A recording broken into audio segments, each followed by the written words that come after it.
Сайн байцгаана уу өнөөд минь та нартай 9 сарын 25-ны Пүрэв гаригийн хоньны ордны зурхаа хэлэх гэж байна.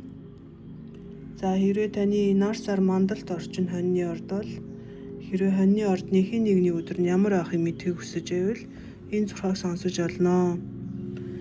За маргааш сар хилэнцэн ордод байрласан байгаа. Хилэнцэн ордны сарны нөлөөгөөр хоньны ордныхан аливаа зүйлийг маш тодорхой харж чадах болно.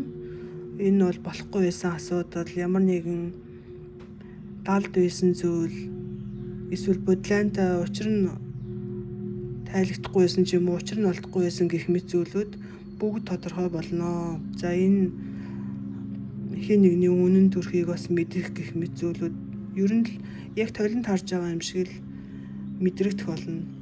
За ялангуяа хэн нэгэнтэй холбоотой хамтарч ажилладаг, хамтарч бизнес хийдэг, эсвэл өөрийнхөө нууцыг ярьдаг гэх мэт ер нь хэн нэгэнтэй өөрийн зүгээс хуваалцдаг тэр бүхэнтэй холбоотой зүйл чинь тодорхой болох болно.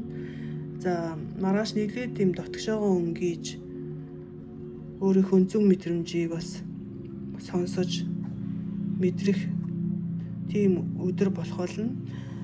За үдээс хойш хөв тавилангийн зангилаанууд хилэнцэн ордны сартай холбоос үүсэх үед ер нь ирээдүйд ямар зүйл хийх хэрэгтэй гэх мэт өөрийнхөө төлөвлөгөөнүүдийг дотроо бодох болно. Энийг бол гаргаж хүмүүс хэлсэн хэрэггүй. Өөрөө дотроо бодож төлөвлөх болно гэсэн үг. Ер нь дотгошоогоо өнгийсэн өдөр болох ч байгаа учраас тийм. За тэгээд оройн цагаар нь өөрийнхөө дотныхоо хүмүүстэй нам гүн байдлыг бий болгож амар тайван байхыг хичээгээрэй. За эсвэл ганцаараа байсан ч гэсэн ер нь буруутахгүй.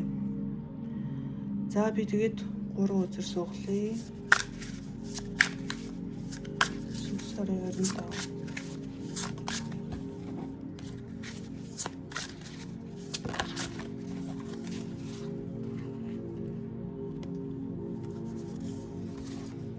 За маргаашийн өдөр бол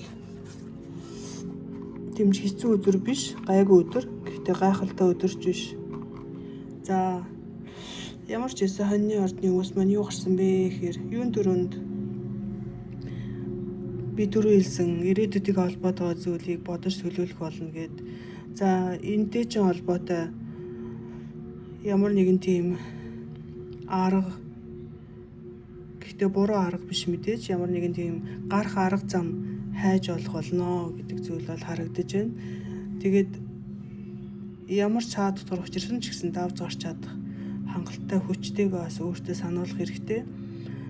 За хэрвээ хэн нэгэнтэй харилцаа, хэн нэгэнтэй ялангуяа тийм хамтарсан тийм зүйлүүдээ бас за одоо болидоо гэж бодохоор тийм мэдрэмж төрөх юм бол болох хэрэгтэй гэж харж байна. За тэгснээрээ бас шинээр дахин боловсруулж тэр зүйлээ хийж чадах болно гэсэн үг. За тэгээд дараагийн видеоор хүртэл түр баяртай.